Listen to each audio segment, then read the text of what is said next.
What if I told you for the first time in decades, Windows is actually losing users?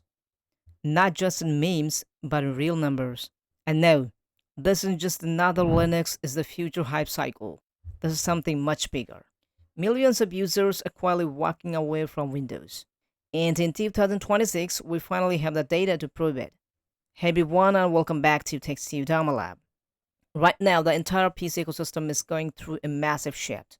Microsoft's pushing harder than ever into AI, stricter hardware requirements, and a more controlled experience. But instead of bringing users closer, it's actually pushing them away. Let's break down exactly what's happening. Everything starts with one date, October 14, 2025. That's when Windows 11 officially dies. And here's the problem. This isn't like previous upgrades. This time, millions of PCs are being left behind. We're talking about roughly 240 million computers worldwide that simply cannot upgrade to Windows 11. Why? Because of strict requirements like TPM 2.0, newer CPUs, modern security standards. Now, on paper, that sounds reasonable, but in reality, it creates what many are calling a hardware trap. If your PC doesn't qualify, you've got two options: buy a brand new computer or pay Microsoft to just keep your system secure. Yes, Microsoft is charging users through extended security updates, starting around $30 per year. And that's where things start to break. Because users are asking, why am I paying to keep my old PC alive when I could just switch to something else for free? Now let's talk about the elephant in the room: AI. Microsoft is going all in one AI with Copilot and a feature called Windows Recall. And on paper, Recall sounds futuristic. It takes constant snapshot of everything you do on your PC, so you can search your past like a timeline. But here is the issue. A lot of users aren't calling it innovation. They're calling it surveillance. Security researchers have literally described it as a potential privacy nightmare. Even with Microsoft adding safeguards, the idea that your operating system is constantly recording your activity, that doesn't sit well with a lot of people, especially in the regions like the US, UK, and Europe, where privacy concerns are huge. And that's not all. These AI features are also making Windows behavior. Users are reporting higher RAM usage, CPU spikes, slower performance on mid-range machines. So now, instead of a fast, clean OS, Windows is starting to feel bloated.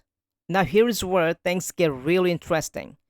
For years, people joked about this: the year of the Linux desktop. But in 2025 and 2026, it might finally be happening. Linux has now reached around 4.7% global market share, and even crossed 5% in the United States.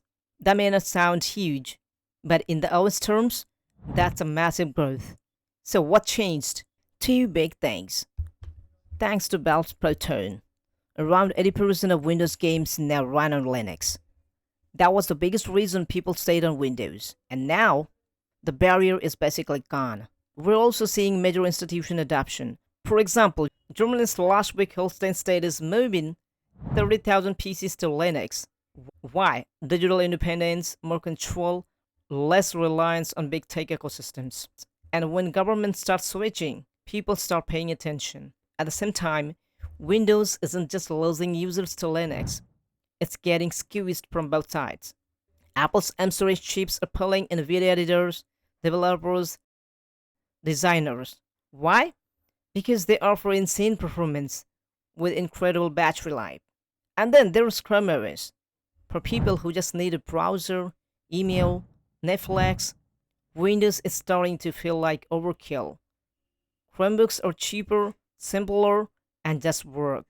Let's look at the current situation as of early 2026. Windows 66.6% and falling. macOS 12.3% and steady growth. Linux 4.7% and faster growth. Back in 2024, Windows had around 72% market share. That's a significant drop in just 2 years. And for the first time in decades, Windows dominance is actually being challenged. So now the question is this just a phase, or is this the beginning of a long-term shift? Because Microsoft's clearly betting on AI, cloud integration, subscription-based devices. But users, they're starting to push back hard. Now I want to hear from you. Are you sticking with Windows? Where are you planning to switch? And if you're switching, where are you going? Linux, Mac, or something else? Drop your thoughts in the comments. And if you want, I can break down the best Linux alternatives for Windows users in 2026. Just let me know. That's it for today's video. Thanks for watching. I'll see you in the next one.